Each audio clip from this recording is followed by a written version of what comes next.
ಪರಪ್ಪನ ಅಗ್ರಹಾರ ಕಾರಾಗೃಹದಲ್ಲಿ ರಾಜಾತಿಥ್ಯ. ಉಮೇಶ್ ರೆಡ್ಡಿಗೆ ಜೈಲಾಧಿಕಾರಿಗಳಿಂದ ಹೈ ಪ್ರೊಫೈಲ್ ಟ್ರೀಟ್ಮೆಂಟ್. ಸೆಲ್ನಲ್ಲಿ ಮೊಬೈಲ್ ಜೊತೆ ಟಿವಿ ಸೌಲಭ್ಯ. ಮತ್ತೆ ಶುರುವಾಯಿತು ಸಂಪುಟ ಪುನರ್ರಚನೆ ಸರ್ಕಸ್.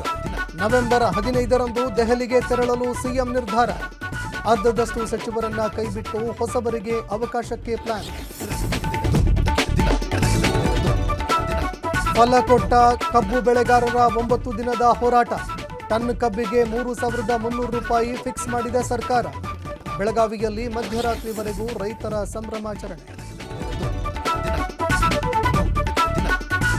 ದೆಹಲಿಯ ರಿಥಿಲಾದ ಮೆಟ್ರೋ ಸ್ಟೇಷನ್ ಬಳಿ ಅಗ್ನಿ ಅವಘಡ. ಘಟನೆಯಲ್ಲಿ ಓರ್ವ ಬಾಲಕನಿಗೆ ಗಾಯ. ಅಗ್ನಿಶಾಮಕ ಸಿಬ್ಬಂದಿಯಿಂದ ಬೆಂಕಿ ನಂದಿಸುವ ಕಾರ್ಯ.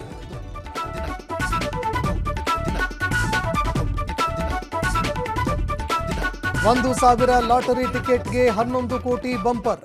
ರಾಜಸ್ಥಾನದ ತರಕಾರಿ ಮಾರಾಟಗಾರನಿಗೆ ಖುಲಾಯಿಸಿದ ಅದೃಷ್ಟ. ಸಾಲ ಕೊಟ್ಟ ಸ್ನೇಹಿತನಿಗೆ 1 ಕೋಟಿ ನೀಡಲು ನಿರ್ಧಾರ.